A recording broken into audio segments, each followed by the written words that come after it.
A very good morning to all, and we are doing the third chapter of Book A, that is US Hegemony.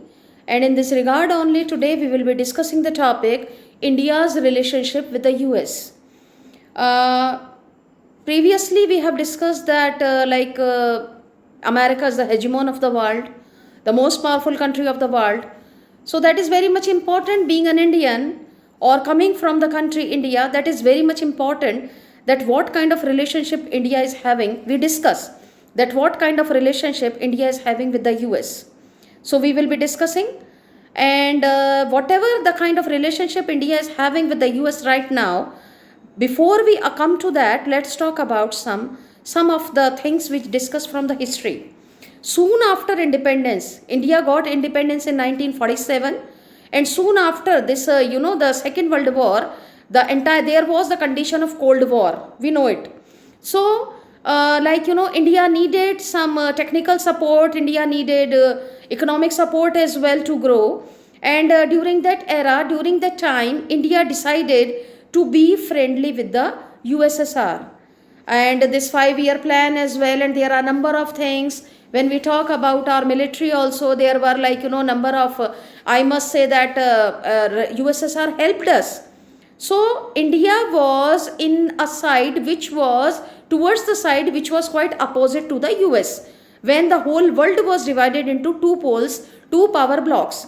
But soon after, in 1991, but soon after the disintegration of the USSR in 90s, India found itself to be totally friendless, because USSR did not exist and Russia was not so strong.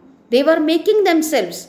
So India found itself totally friendless in a hostile world, in a hostile international on a hostile international platform. So India had to change its relationships.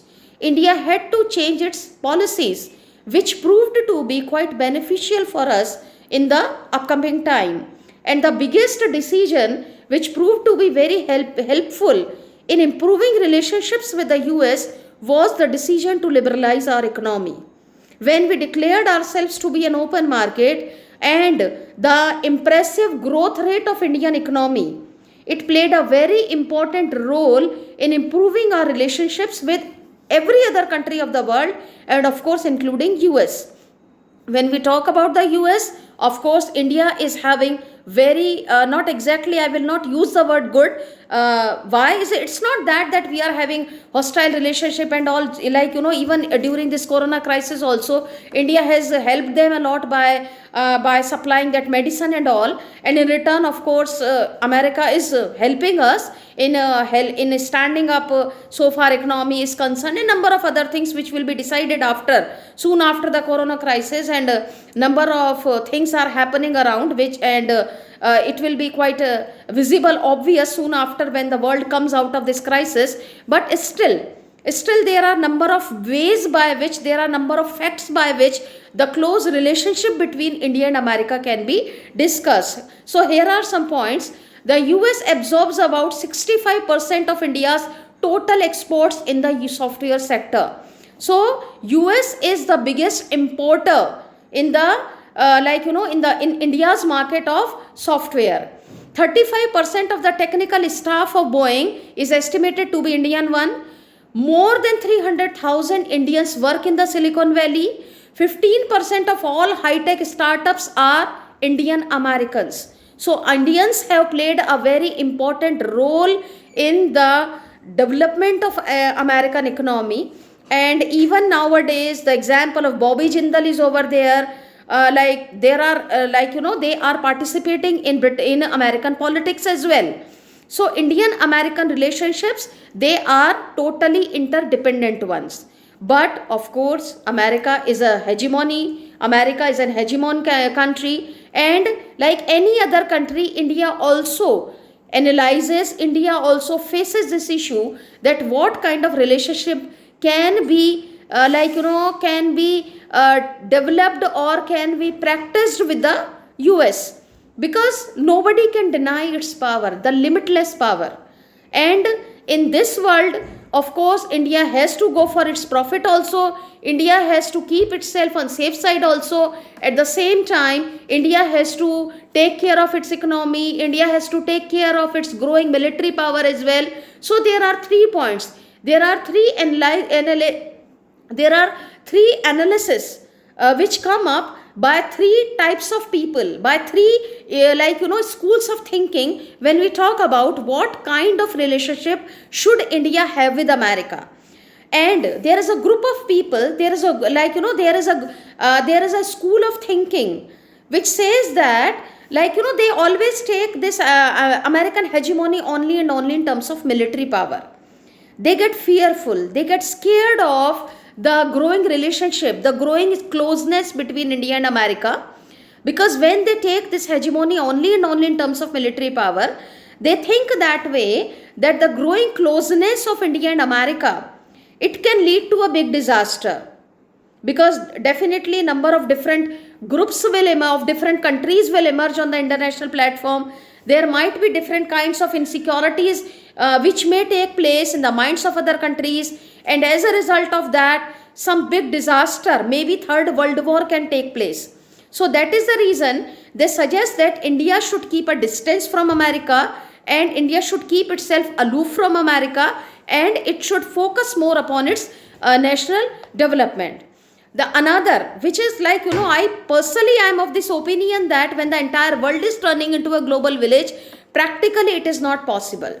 Now the second opinion, the second school of thinking, there is a group of analysts which says that it is always in the interest of India that we have good relationship with America, and we try to benefit ourselves more and more. When it is always good to have good relationship with the hegemon, and the country should try to benefit itself up to the maximum level by this good relationship. So they say, they advocate a strategy that would allow India to take advantage of US hegemony and the mutual convergences to establish the best possible options for itself. When India maintains good relationship with America, when India and America, they are very much close, and we know that so far military is concerned, so far economy is concerned, America is the most powerful one, it will be quite beneficial for India itself. So they advocate to have quite good and close relationship with the US. Now there is a third school of thinking. There is a third group of analysts who suggest a totally different opinion. They say that India should lead in establishing a coalition of countries from the developing world. They suggest that we should not accepting the hegemonic nature of America. Instead, of course, they never suggest that we should wage a war with America, which is not possible. And India has always been a promoter of peace so far our foreign policy is concerned. So it is not at all such. But India should always try to be a leader, and they say that India should always try to make a coalition of countries from the developing world. And of course, in near future, a time may come when America, the hegemonic nature of American power may decline, and this coalition of developing countries may challenge America. So that is the third school of thinking, that is the third group of analysts which suggests India to be a leader of a coalition of countries coming from the developing world, and they feel that, they hope that in near future we can give a challenge collectively, of course not India individually alone, collectively in near future we can give, under the leadership of India, this coalition of countries can give a challenge to the hegemonic nature of America. But when we talk about, so these are the three principles coming from three schools of thinking. One suggests to be totally, to keep itself totally away from America. There is a second one which says that we should take maximum benefit of the close relationship of America and India. And there is the third one which suggests the totally different option, that is India should make a coalition of different countries coming from the developing world, and in near future maybe hegemonic nature of America can be challenged. But when we talk about the relationship of India and America, It is so complex that it cannot be managed by a single principle, especially in today's world when countries are totally interconnected with each other. Okay, like this coronavirus, it is started in Wuhan, and every country of the world is affected. It means the whole world is turning into a global village. We cannot keep ourselves aloof.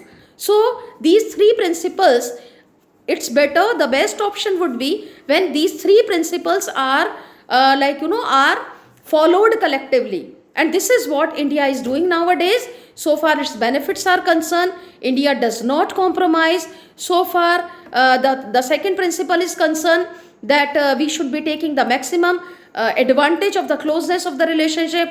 We are doing it, and so far playing the role of a leader in making new organizations, in making new groups of the countries where especially coming from the developing world, which can challenge the hegemonic nature of America in future. Of course India is doing it. So these are the three principles of the relationship between India and America. Thank you.